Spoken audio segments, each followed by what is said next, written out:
Welcome to the Deep Dive. Today we're really getting to something fascinating, automotive design. Specifically, we're looking at CPRA. They're relatively new, right? But they've carved out this really striking identity. We've got a bunch of articles, some expert takes on their design thinking, their concepts, and our mission really is to unpack how they turn things like emotion and performance into actual design. How does it come to life? And maybe what it signals for car design overall. Absolutely. And design, it's so much more than just looks, isn't it? It's like the brand's soul, visually speaking, its values, its ambitions. For CPRA, founded in Barcelona, 2018, that design language is critical. It's how they get across that disruptive, emotional, expressive vibe, mixing feelings with electrification and performance. It's about reaching a new kind of driver. Okay, disruptive, emotional, expressive. That's interesting. So CPRA pops up in 2018, aiming for this contemporary and unconventional character. What really defines them? I mean, beyond just building cars. Well, their identity is actually pretty broad, but a big part is this commitment to, let's say, unconventional performance, innovation driving it. You see it in their focus on sustainability, like their involvement in Extreme E and Formula E. Right, the racing side, Yeah. crushing electric tech. Exactly. It's not just speed for speed's sake. It's about performance in tough conditions. And that innovative spirit, it pops up elsewhere, too, like that yacht collaboration they did. Oh yeah, with the Antonio yachts, Yeah. the D28 Formentor, EH hybrid. Their first electrified yacht shows ambition beyond just roads, doesn't it? And, their presence in the metaverse, too. Virtual launches, maybe immersive stuff. They're trying to connect digitally. But the common thread, the thing that links all of this, they say attention to design is always paramount. Always. So design is really front and center, not just tacked on at the end. If it's that core, what's the guiding philosophy behind all this creative work? It seems to boil down to creating really human emotional connection, even with machine. Julio Lozano, he's the head of exterior design there. He said their design language is really intended for the new generation of car lovers. New generation. Yeah, he stressed that people are at the center of our design, which makes it very expressive and emotional. It's about sparking a feeling, a connection, not just giving you a tool to get around. It's almost like the car has a personality. Right, giving it character. Okay, let's dig into that. The Tavasque, you said it's a prime example.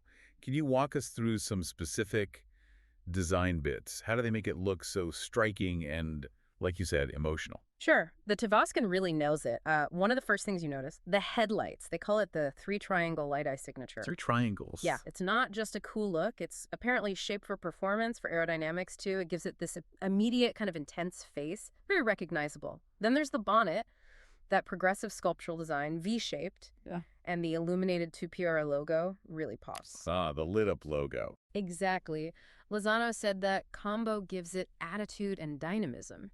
It really screams sportiness and sensation of speed, even when it's parked. Okay, so the front makes a statement. What about the back? You mentioned the lighting there was special. Oh, absolutely. It's quite poetic, actually. Lozano used this metaphor. He said they want the car to look alive. Alive. How does lighting do that? Well, the logo is right in the middle of this light bar that goes across the back. He called it the heart of the CPRA Tavascan. And get this, when the car turns on, the light expands from the logo to the corners. It is like blood being pumped by the heart. That's his description. Wow. Like it's breathing or has a pulse? Yeah. That's quite something for a car. It really is. Talk about a character statement. That visual pulse is super memorable. And then, to make it feel wide and solid, the design of the rear lights and the whole tail shape, they added vertical reflectors on the sides. Lozano says those express the maximum visual width. It's all about how you perceive its stance. That definitely shows how engineering and design have to work hand in hand. It's not just one or the other. Can you give an example, maybe, where those two sides really had to collaborate closely on the Tavascan, beyond the lights? Sure. Think about the overall shape, that athletic look. Getting that sensation of speed isn't just drawing nice lines, right? It's how those lines manage airflow, cool the batteries, all while looking aggressive. So the designers and engineers, they're not in separate boxes. They're constantly back and forth. Like the exact angle of that V-shaped bonnet. Yes, it looks cool, but it also directs air efficiently. Ah, okay. It's that constant negotiation, isn't it, between making it visually stunning and making sure every element actually works from an engineering standpoint. Yeah. Optimizing the output without losing that strong personality. Right. A real balancing act. Okay. So if the Tavascan is CUPRA now, Yeah. let's talk future. The Tindaya show car.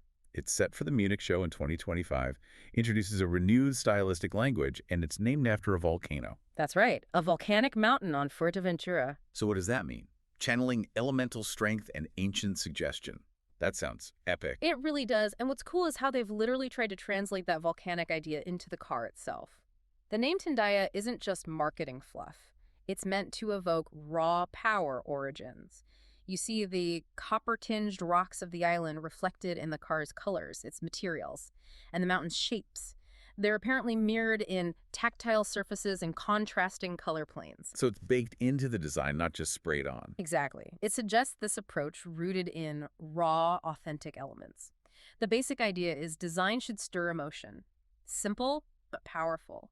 They describe Tindaya as radical yet essential, with the inside and outside flowing together like one coherent story, almost like nature carved it. That sounds incredibly immersive. What specific design bits has they revealed, and how does this elemental strength connect with the driver? Because they seem quite focused on the driver, too. Yeah, the driver focus is huge. Their theme is no drivers, no ATP. Okay, so definitely not a self-driving pod then. Not at all. It's all about the perfect symbiosis between human and machine. And you see that in the details they've teased, like slim protruding taillights that wrap around to the side with illuminated Tindaya lettering. The rear fenders sound interesting too, sculpted with a glossy carbon-style texture. Carbon texture, okay. Yeah, mixed with copper accents and a matte finish higher up. Lots of contrast, lots of drama. Inside, the cockpit is described as futuristic. There's an illuminated diamond-shaped structure, ribbed texture. Sounds very tactile. It's something about a jewel. Right. In the center console, it's this glass triangle, apparently. It awakens the vehicle, adjusts driving modes, and transforms the atmosphere. Lights, sound, a whole mood. A mood controller, wow. Yeah. And the roof has a spine holding two detachable panels. The seats are cool too, a modern reinterpretation of the classic Eames lounge, hanging off another spine that splits the interior. It all comes back to delivering maximum expression of driver focus, enhancing the driver's emotions. It sounds less like just driving, more like interacting with this powerful thing. Okay, it's definitely ambitious. So what does this Tindaya concept really signal for Cupra's path forward? It's not just a concept car fantasy, right? It's a strategic statement following that rebellious, experimental, performance-minded path. Exactly right. And this bold design direction, it seems to be working for them in the real world. Their growth has been, well, explosive. They're getting close to selling 1 million cars in total, which is incredible for a brand that only spun off in 2018. 1 million. Wow. Yeah, and they were apparently the fastest growing brand in Europe just last month. That kind of momentum is serious. And the Tindaya. While it's a study now, the plan is for it to become a real car you can buy around 2030 maybe, described as a 4.7-meter long, hyper-aggressive crossover. Hyper-aggressive crossover. Got it. Any other concrete plans? There's the Revol coming. That's their fully electric urban EV, sort of a sister car to the VW ID. Polo and Skoda Epic. We should see it early next year, hitting the market in 2026. That'll be a big one for their EV lineup. Market-wise, they're looking seriously at the Middle East. Global ambitions are clear. U.S. plans seem to be on hold for now, though. Okay. But with all these new competitors jumping in, especially from China, Yeah. how does CPRA stay so bullish, so confident? What's their edge? Well, their confidence seems built on a few solid pillars that newcomers often lack. First, infrastructure. Yeah. Existing dealer networks, after service, that's huge for customer trust and support. It's not just about buying the car. Right, the long-term ownership experience. Yeah, precisely. And crucially, they're part of the VW group. That means access to shared technology, platforms, R&D resources, buying power. A massive advantage. Like their interim CEO, Markus Haupt, pointed out, some new brands might look successful, but many are still burning money just to get established. He expects the market to shake out quite a bit. CPRA, with its strong backing and clear identity, feels well-positioned for that. They're building on strength. That was a really great deep dive. It's amazing how UPRA seems to be crafting these experiences, not just cars. From the Tavaskin's, living lights to the Tindaya's whole volcanic thing, and it feels very intentional, very impactful, engineering and emotion woven together. Definitely. And if you think about the bigger picture, it really makes you wonder, doesn't it? As we move towards more electrification, maybe more shared tech underneath, how will brands stand out? How will they win over these new generations of car lovers? Is it going to be pure design, that emotional connection, a really strong brand story like CPRA is trying to build? That feels like it might be the key differentiator going forward. A really provocative thought to end on. Well, we hope you enjoyed this deep dive into Tupere's design language, getting a sense of how every little detail adds up.